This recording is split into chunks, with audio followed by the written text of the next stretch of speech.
amazing. I saw a comment online that was like, Jackie of all trades, and I almost fell out of my seat. Whoa, that's not true.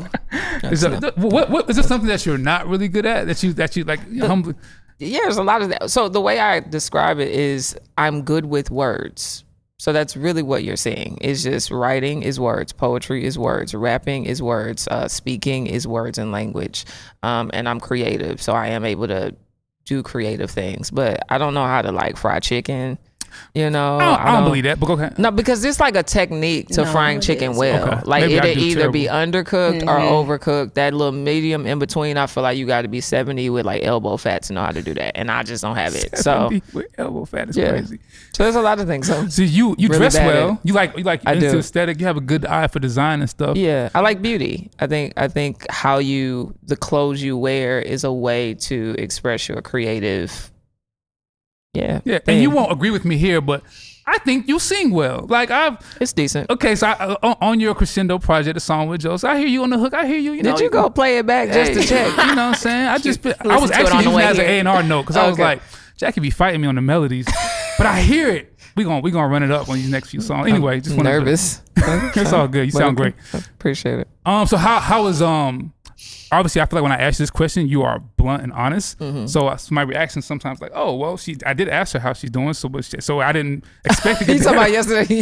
The other day, you was like, "How you doing?" I was like, "I mean, life is miserable and hard and terrible, but I'm here." Yeah, I mean, you did say that, and I was like, you know what? That's what Jack. I mean, you're a very honest person. Yeah. So, on this Friday, how are you doing today?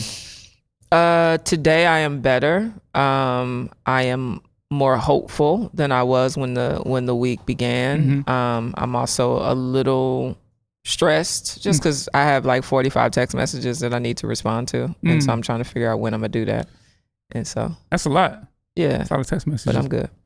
Yeah, I mean, I feel like I think it's actually dope and to have people say how they really feeling.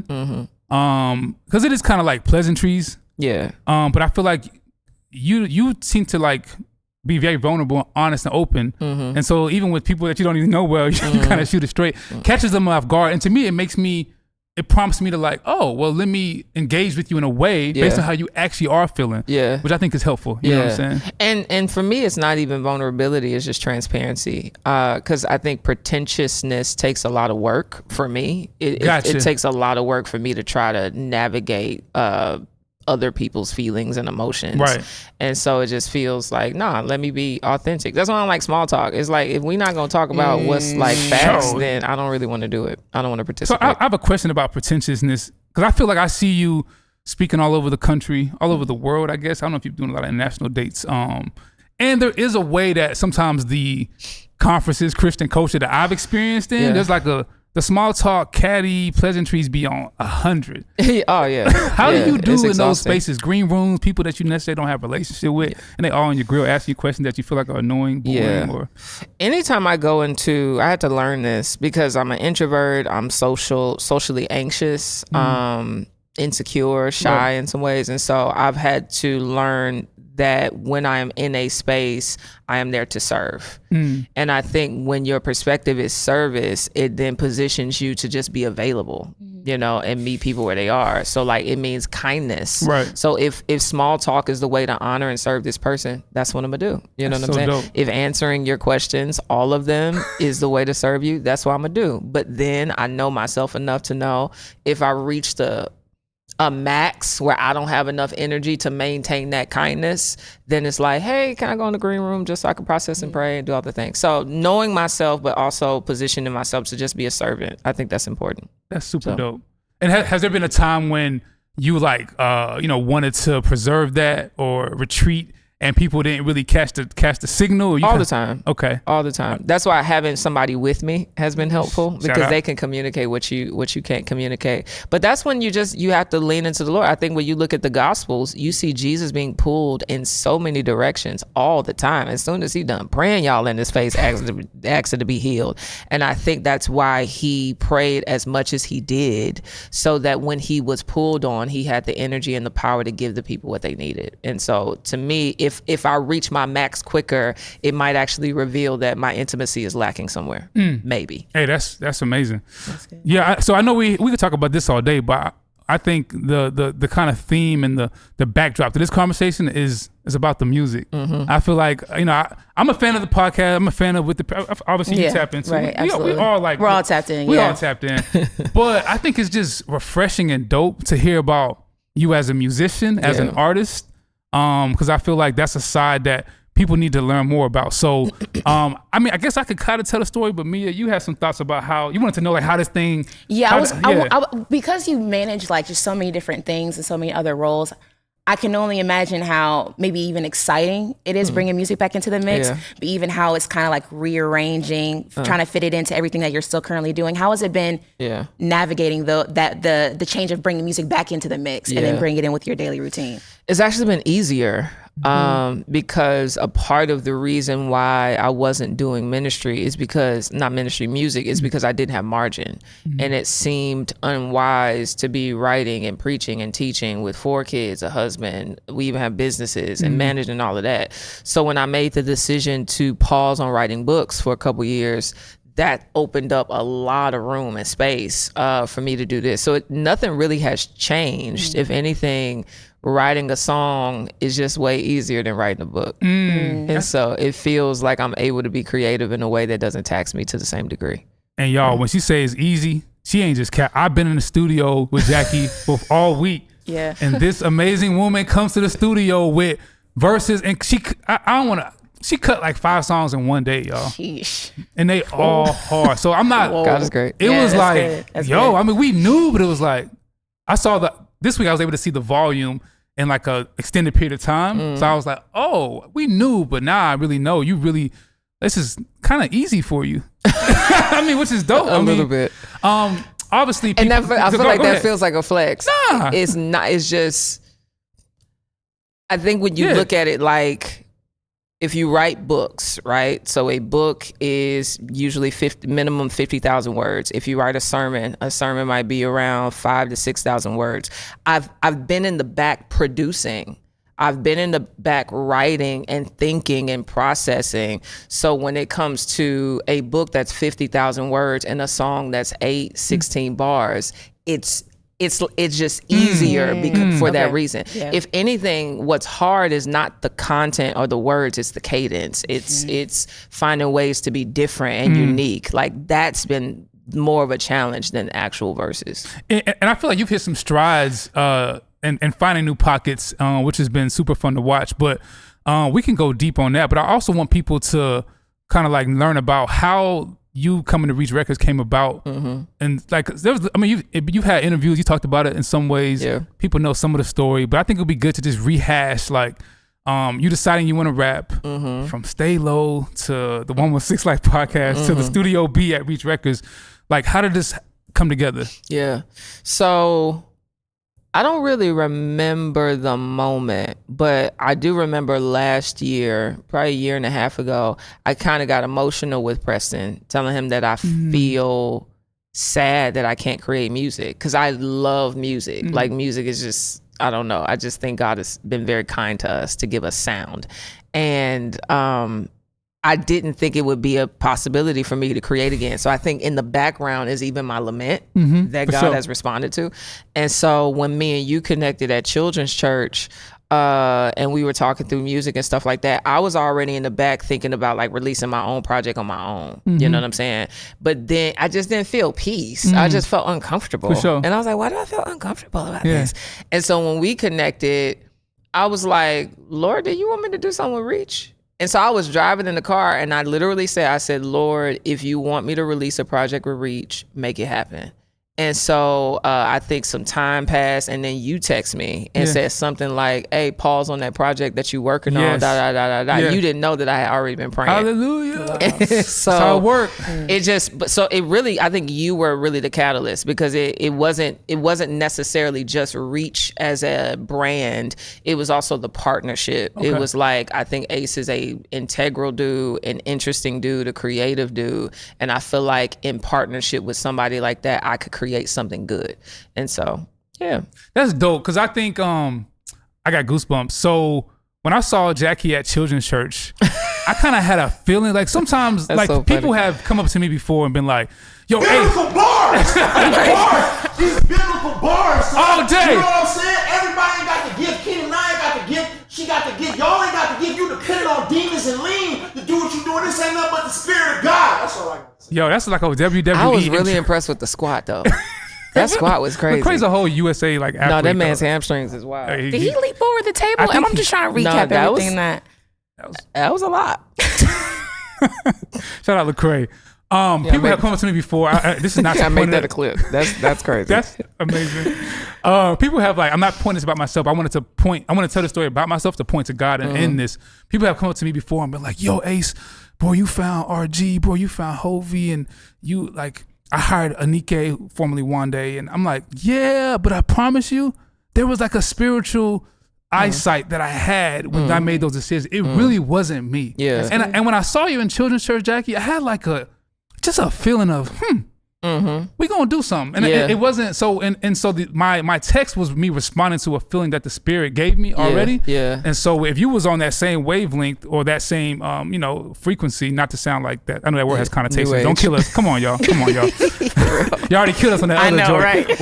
We reel it back. I feel like it was like the Spirit prompted me to do that. Yeah. So some things are talent and.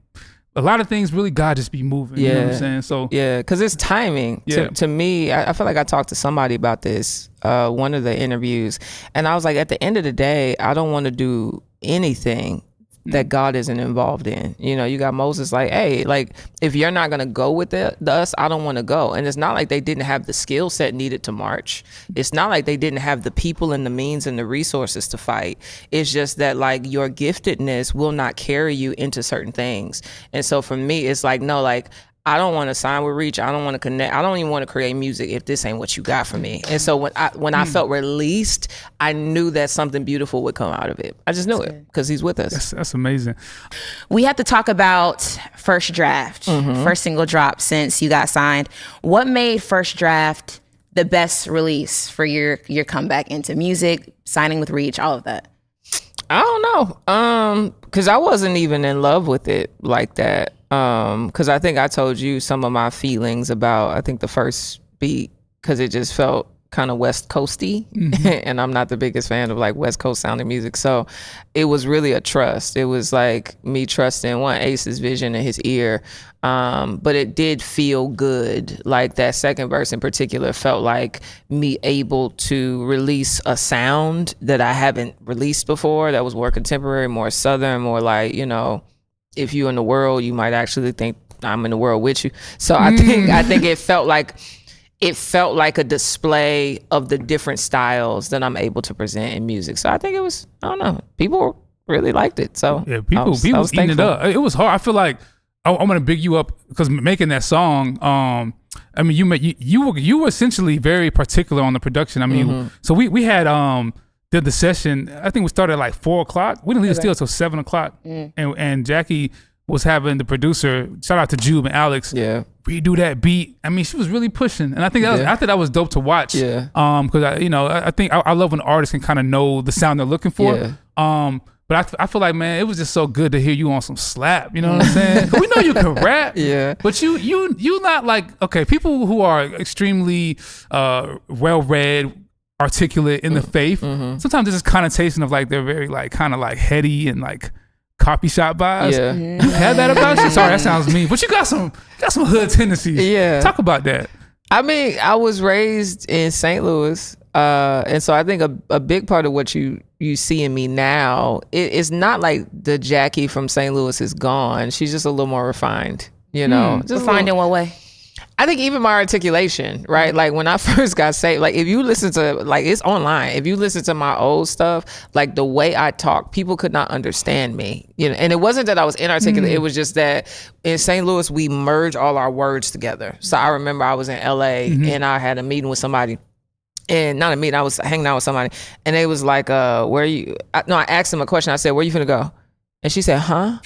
I said, where you finna go? She said, what are you saying? I said, where are you about to go? Right. And so I think the sound of my sentences has changed just because I've changed as a person. But at the end of the day, I'm still that person that grew up listening to 8-Ball MG and 3-6 Mafia and Yo Gotti and Boosie and Webby and Crucial Conflict. Crucial Conflict is crazy. Like that was my whole world. I didn't grow up listening to Common and Nas. Like that wasn't a thing. It was all like rap that you like, that has bass and that you smoke weed to. That's all I knew. That's amazing. Yeah. What do you say to people who try to like box in the sound of like, well, that sound is too worldly, you know what I'm saying? The trap sound, the thumping sound, the 808s, I know we touched on this before, but I just want to like, I think because some people may hear your preaching, teaching, read your books, and they may be sonically like, yo, what? She's like sliding over this like, excuse my lack of a better words, like this twerk beat. You know what I'm saying? Like what's your response to some of that? I even think, if we want to be particular, I even think the concept of worldly sound is interesting. Just because if we define the world as Christ does, he says it's the lust of the flesh, the pride of life, the lust of the eye. I don't know what that sounds like. Right. You know what I'm saying? Unless it's content communicating the lust of the flesh, the pride of life, and the lust of the eye, right? And so if the content itself is not worldly, then I don't think it's fair to say that it sounds worldly. Now, could it like have symmetry with what is popular in the world? Sure. But I think there's also this thing called common grace, where God has given good gifts to all people. You know what I'm saying? And so the drum pattern might sound like something that, I don't know, Glorilla would do. But like if there is a worshipful, honoring framework on top of that beat, I think we should rejoice and be happy. Okay. Because have you had? Because what makes boom bap less worldly? See, that's what I be on. Because sometimes, like, let's be honest, that's people that be on that tip. I'm like, bro, the boom bap ain't more godly than the trap. Because gospel came from blues. Talk about it. And so it's like all music builds upon other music. You know what I'm saying? Like, so I think we should just, I don't know. I think people, I get it. I think that people have a fear of being tainted, of being corrupted. But I just don't carry that same fear. So.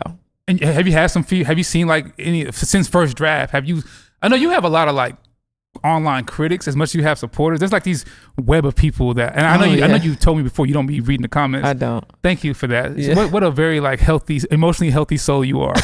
No, I'm too fragile. I can't take your it. comment sections, y'all be, oh my goodness, man. It's evil. I'm like, do y'all really walking in the? That can't be spirit led. Some of these comments, it's gotta be. Especially if they got a profile picture of a cat. Untrustworthy. It's always them. Untrustworthy. With numbers and and they username. Nope. You go to their page, nothing but quotes. You're scared.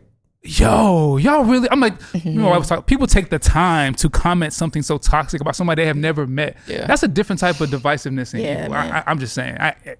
It'd be different if you like in the DMs, like, hey, I'm confused about this thing. Jackie, can you help me explain? But y'all actually took time to write a paragraph or something that tears somebody down without even knowing their heart. Come on, Ace. I feel like, come on. I mean, look, that can't be the spirit of God. No, absolutely. It just can't be. Hey, so Harris. I'm just saying, like, I mean, there's some things that happened recently from releases we've had. I've had to like. You need to just like that more often if you're gonna be rebuked. I like that. There's a time and place. But back to you, Jackie. So yeah, like, speaking of like, you know, the people that live online to tear down. Have you seen like a little bit of that creep up on the rap side of your stuff, like?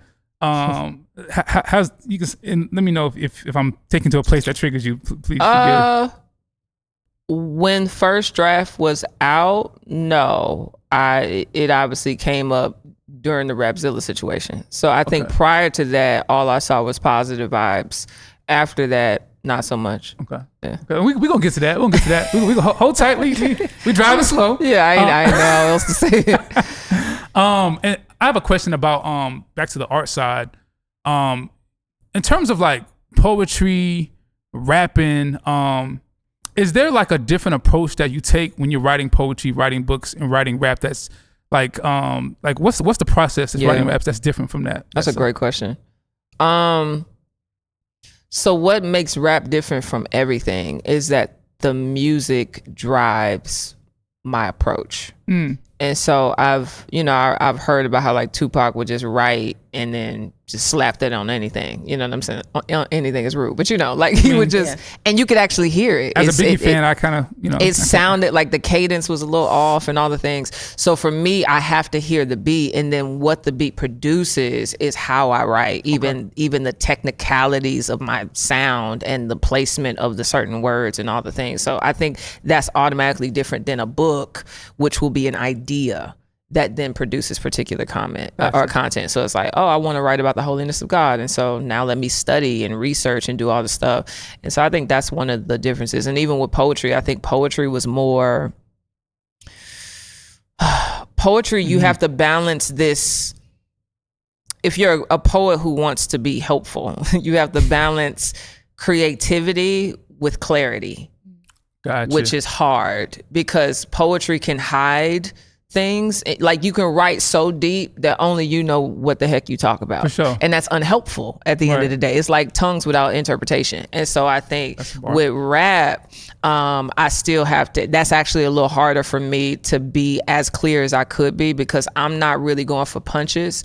I'm usually going for like, sound. Like I rap according to sound. I can't explain it. It's like, I know what you mean, yeah. Yeah, if I say this is it, then I ain't thinking about what I could say that's a punch. I'm thinking this is it, this is finished, this is wit, this is tis. Like I'm thinking of like you're very much a rhyme. You're very rhyme heavy. Yes. Like you really believe in like the right words, iteration, whatever the right technical term is. But I feel like similar to Eminem, how like the rhyming scheme is very important to your raps. I feel like that's what you do. Because it sounds good. So even if I don't know what you just said, the way it sounds, like when you listen to Bone Thugs and Harmony, when you listen to Project Pat, when you listen to cats, like it's just the like that type of, I don't know. It's like singing. For sure. It's a dialect. I love it. It's hard. So I feel like back to like hip hop culture, talk about the importance of hip hop as a medium and tool to bridge the gaps between like church and culture. Because I feel like I had a conversation with a buddy the other day. As someone who loves hip hop, watching the Kendrick and Drake beef, watching people who I'm from Atlanta. Like Atlanta influences everything. No contest there. But as someone who loves the flow of Future, I'm like, man, this content is really influential. It's influential and it's bad. It's really stirring up minds. It's discipling drug addicts. So like, how do you feel like? Talk about the importance of what you've been influencing as an author, as a poet. Talk about why hip hop is such a valuable tool to like expand, the kingdom. One, I think music is such a mysterious creature, and that sounds real deep, but it's like. I remember when I would look at my kids, even now, you turn on music, they start moving and it's like their bodies move without their permission. You don't even look happy, but your body just, just moving around. And it's like, man, like the sound is accessing some part of you that you didn't even give consent to. And I think that's one of the crazy things about music to me. And so I would see why God wants to have people who know him to make that. And so when it comes to culture, I think I was talking to Brick Ligertwood about this. She's a worship leader, and she was saying that oftentimes you have people listening to music more than they listen to anything. In their car, they're listening to music, or when they're cleaning, they're listening to music. So they're listening to your music more than they listen to their pastors. And so that means that we need to be creating music that complements what they experience on Sunday to a certain degree. So I think that's how you influence culture, is you influence the mind of the people that are listening to the music that you're giving them. So yeah, that's great. Yeah, they'll show up different in their schools. They'll show up different in their marriages. They'll show up different in their friendships just because they're hearing things that are helping them love God more. Keeping that in mind, how does that influence you as you write, or even the evolution of when you first started to even who you are now as an artist? I mean, it influences me in the sense of, I think with anything I do, I want God to be honored. I think music gives me a particular way to honor the Lord and humanity. So for example, we worked on a song called Psalm 88, And I wrote it last week because I was dealing with like depression, you know what I'm saying? And I was like reading the Psalms and I'm like, these cats are writing songs that are so honest, you know? And when you read Psalm 88, that thing does not end on hope.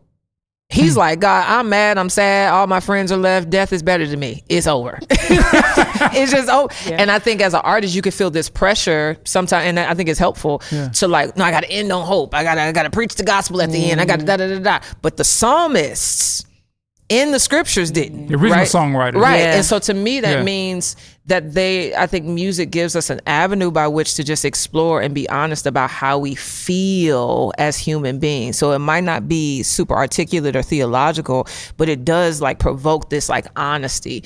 And so like, I think that's what music gives me the freedom to do, is to write music that is just human to a certain degree. I just love that. I think you said so much there. It makes me think about the power of like even coming back during the slave era and that moment when the gospel hymns would like stir people for hope, and how the powerful that music is. When I put a beat on, I was actually playing one of your records yesterday at the crib, and my 1-year-old son is just in his high chair just moving. He don't know what you're saying. Yeah. I mean, the cadence is hard, but he's like, I don't understand that, but the music has a powerful influence over him, and I think that's the same on the other side too. So I think it's important that in my heart of hearts, I feel like Jackie Hill Perry, the rapper, the artist, I'm not saying more, but just as important as you as an author, speaker, because hip hop and music is probably the most influential art form in the world. Definitely. You know what I'm saying? No, it is. Shout out to you for taking a leap of faith, for lamenting over the years where you were sad, and God giving you the space, and your husband giving you the space as a family to come back to this art form. So you said something the other day that sparked a lot of debate. I would say controversy is a proper way to frame it. Talk about the comment that was made about Christian hip hop and lyricism. I personally am not the biggest fan of people hearing a clip and running with a narrative without seeing the full context. For sure. But I understand we are we're on a podcast right now, so I got to be honest. We be dropping clips, you know what I'm saying? And I pray that we have, want to do right by making sure the things we clip and put out there gives people the right takeaway, and not lead people to want to stir up unnecessary pushback. But people obviously felt a ways about what you said, so I want to give you the floor and the mic to expand on what you meant. And the pushback was interesting because I realized this is not a space I'm used to. Sure. And so when I'm on podcasts to talk about books or theology or culture or society or, sexuality, I can anticipate what I shouldn't say or how I should say a thing in light of how it might be, heard. And so I think it was interesting to be like, oh, like I hit a nerve. Well, he asked the question of who is your top 5? So it was already a subjective situation, so who was your top 5, And my immediate response was, I don't think there's a lot of lyricism in Christian hip hop, because that meant that I'm not going to have a top 5. You know what I'm saying? And so I think what it felt like or came across as is I was making a huge general blanket statement about Christian hip hop industry, which I could see how it sounded like that because I didn't offer any clarity. I didn't offer any qualifiers. And I know a part of that is I was tired. I was on tour. I was recording in a tour bus. So I didn't even have the time to give all that context. But I think some of it is that I do have a high standard. And so I'm not going to apologize for that. Like, I think what some people might call quality lyricism, I don't. It's not, it doesn't, I like listening to music that challenges me and that provokes me and that makes me feel like, dang, how they do that? Like watching the Olympics, For sure. And so I don't see a lot of that. Doesn't mean it doesn't exist. And so to that point, it might mean that I'm not aware of enough artists and enough lyricists in the Christian hip hop sphere that's limiting my ability to give you more than 3 people. Sure. And I think you've actually been honest about that, how you mentioned, I'm getting acclimated to the newer artists. I'm getting tapped in.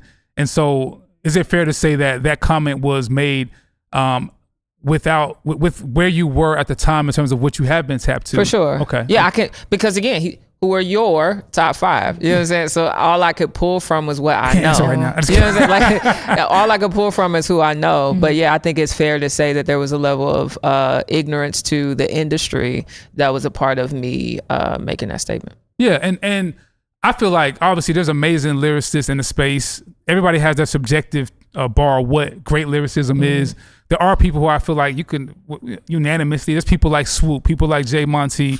There's people that's tapped in the no big deal indie tribe. There's lyricists in the space, and I think you're one of the greatest of them. And so I think people probably just heard you say that, and because the CHA space, from my experience, is just very protective. Yeah. Some of that is good. Yeah. Sometimes I said this on the show before. Sometimes that can be we go overboard. Yeah, it was hurtful a little bit to a certain degree because say more. Yeah. So I think part of it was it got bigger than I thought it should. Okay. Or would, and the Lord had to like show me like you're a leader, you know. And so when you're a leader, what you say carries a level of weight, and so I just wasn't being thoughtful as a leader in how I said what I said. Because I think if I was a non-factor to people, it wouldn't have been a thing. You know what I'm saying? But it's like Jackie said it. And so it's an issue. I think my problem became when it was like, it started to feel like cats was trying to bully me. You know what I'm saying? Like the DMs, like Jackie, who is Jackie O'Perry? I could rap better than her. Like people making like sub tweets and da-da-da. And there's like, dang, like... Yeah. I'm still a person, like, sorry. Like, to me, I guess it was like, I think I told you, I was like, I'm used to people having beef with me over at weightier issues. Gotcha. Like a weighty issue. Doctrinal, theological. Is Romans 1, like, how dare you tell me to lay aside my idols? Rap? So to me, I was like, oh, like, I understand, so I'm going to acknowledge the statement could have been said or communicated in a way that considered the industry. Sure. Yet at the same time, it's like, is there idolatry here? You just for said it to provoke that level of what's the word? Like anger and snarkiness. Offense. Like it didn't feel like kindness was being produced. It felt off to me. And so even when me and Preston was talking about it, I was like, oh, maybe like there's also some idols in this industry that like I mean, what do you think, Meah? And that's gonna become a whole nother clip. But I mean no, like for it to make y'all that mad, no, that's honest. For people not to agree with that, they probably don't know this. I mean, there's idols in everything. Yeah. Technically, I mean, anything needs to be surrendered to the image of God. Like we can't put anything above Him, right? So I mean, when you said that, I mean, I don't know if that struck a nerve with you or no. That being mean is crazy. That was eye opening, just because for the past year, my eye has been open to anything can be an idol. You know what I'm saying? Sure. So anything from social media to the food you eat to relationships to music. So I think that's a bold statement, but a needed statement, because sometimes we need those heart checks even in the genre. Yeah. I would say. Especially, I think Christian hip hop has at times not fit in like gospel or Christian or CCM or hip hop. So it has sometimes little brother syndrome, and so it's protective, and some of that's good. We rally together, Holy Smoke Festival, Indie Tribe, Reach Records, Caleb Gordon. Everybody has this like underdog energy, where I think is great, but I don't want the underdog energy to create a sense of esteeming ourselves more than God would want us to. And I feel like when you say there's idolatry, I kind of see how that can be a thing that we need to probably like be mindful of. Because the world I live in, ministry wise, it's just so different, right? So I'm in the space of preachers, speakers, writers, podcasters, and so there's a level of fighting against finding your identity in this, right? So I can't explain what I mean. It's like with rap in general as a genre, it does provoke a different pride. That I even have to deal with myself. You get what I'm saying? Facts. Like as a rapper, I feel a certain freedom to be more boastful, which I shouldn't. The art form is kind of like, like look at me flex my skills versus when you write a book about the glory of God. You get what I'm saying? No, like you don't have that same prideful attachment to it, or you shouldn't. And so I think it's just interesting to see how the different industries are navigating humility. So are you saying that hip hop as an art form has a there's like a baked in. It's a sport. Okay, for sure. That's what I guess that's what I'm trying to say is 1,000. That rap can be a sport, right? When preaching is not. Gotcha. I think there's a level like that's sacred or it shouldn't be a sport because there are some people like I'm gonna preach them down. It's like no, you serve them, right? But I just think I think what I saw, that's what the word I was trying. I think the vitriolic response that I saw was indicative of this kind of sport like approach to Christian rap, whereas like the offense just felt more than what it needed to be. If that is a challenge, what is something that you feel like that could be done better to not have that sport like competitive? I mean, obviously it's this competitive nature. It's hip hop. How can we redeem some of that? You know what I'm saying? In a healthy way. Because I mean, maybe I shouldn't be the one to answer that. I've learned my lesson. I don't know. So, but I think there is a bit of a. I mean, you and Megan Ashley are doing a discipleship conference.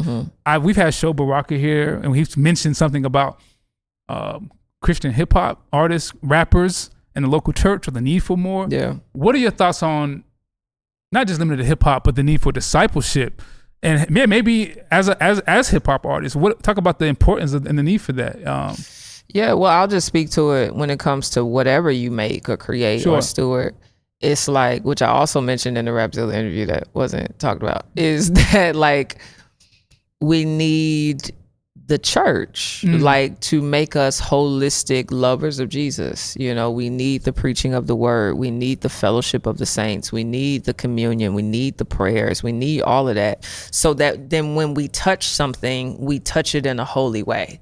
I think it's a beautiful thing to make stuff, you know, like that God has given us like language to make lyrics or to make sounds and to make beats. That's beautiful. Yeah. But I think who you are affects how you make. And so that's where discipleship comes in, is that it forms you in such a way that what you make is holy and that what you make is a stewardship. And so if I see what I make as something like me stewarding something to the glory of God, I'm not gonna be boastful. I'm not gonna be proud. It's not going to be a flex, nor am I gonna hoard it as if it only belongs to me. And like I'm gatekeeping an industry. I'm gatekeeping a world as if nobody has any like right to be in this space. You got to stay over there because you're a preacher. Like I think when you have that perspective, it just changes everything, and that's a discipleship function. That says so much. I think artists or anybody, especially creators, can benefit from that so much. And I want to ask you a question, just random thoughts about local church being plugged in, Christian hip hop artists, Christian people, like Christians who are basically public figures, who may not be in places of being discipled. Talk about your thoughts on that. I think it's a dangerous game. Okay. Yeah. I think it's a dangerous game to be in a position where you're always pouring and not being poured into. That's it's foolishness at its core, because it's not wisdom. Because what ends up happening is you're positioning yourself as a leader, as a teacher of sorts. Even if you're doing music, you're teaching, right? And James talks about how like not many of you should be teachers, for you'll be judged more harshly. And so you don't want to be in a position of leading somebody and not submitting to nobody. It's just the enemy he will destroy you. And I've seen it. Like I said this, everyone I know who either lives a double-minded life or who is not progressing in their walk with God, they are disconnected from the fellowship of believers every single time. Or they only fellowship with believers who are like them. Right? So they fellowship with believers who are also artists, or they fellowship with believers who are also influencers, they fellowship with believers who are also rappers. So there's even no diversities. There's no different in age. There's no difference in life stage. There's no different social economically. There's no, like the difference also sanctifies, because you have people in different stages of life who are able to teach me things that I would not otherwise know.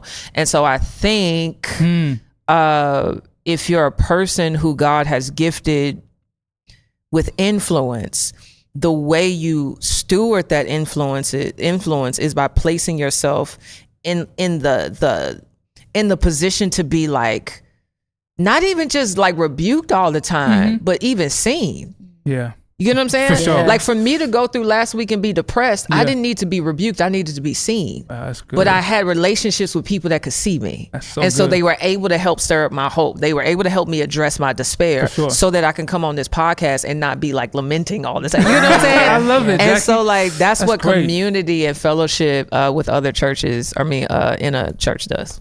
That's so good. I think, Christian, specifically the Christian hip hop, I think we just need to be mindful of that. Yeah. As someone who's seen the rise of artists, either here or outside of here, and the fanfare, I just really make sure that our souls, are being taken care of. So can you talk about the conference that you have coming up in light of that, right? And the need for discipleship, fellowship, and all that. Yeah, so me and my friend Megan Ashley have a conference called Acts 242, a discipleship conference. Me and Megan just talk a lot about what we see happening on just the scale with the preaching on TikTok and on Instagram, the churches in Atlanta in particular, and what feels like this rise of neo-prosperity teaching, that's like teaching that centers self, teaching that is not training people in doctrine or to know how to navigate scripture or even how to do life in a healthy, godly way. And so we wanted to create a space where we can put before people teachers we trust, like Dr. Sarita Lyons, like Dr. Eric Mason, like Preston Perry, to instruct us on the basics and the fundamentals of the faith. Because like when I look at the landscape of Christian culture, people don't know basics. Facts. Who is God? Why did he have to die? What does it mean for him to be triune? Point to that in scripture.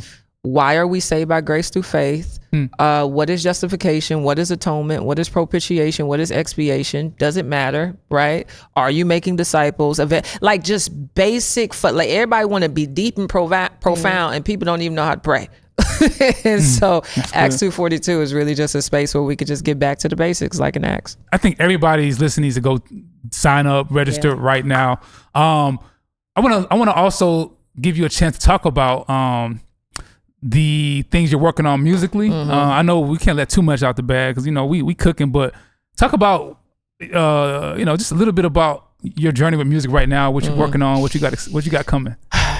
This has been a good week. It's been exciting.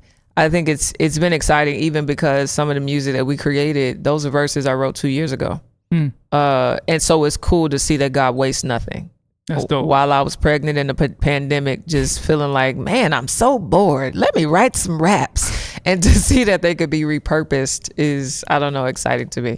So yeah, I think we're creating something new, something different, something that I even think is impressive to a certain degree, because I don't think that to be humble means you need to be boring. I think humility also requires excellence. And so I'm trying to create something that's excellent and beautiful, but also something that you could just play and play over and over and over again.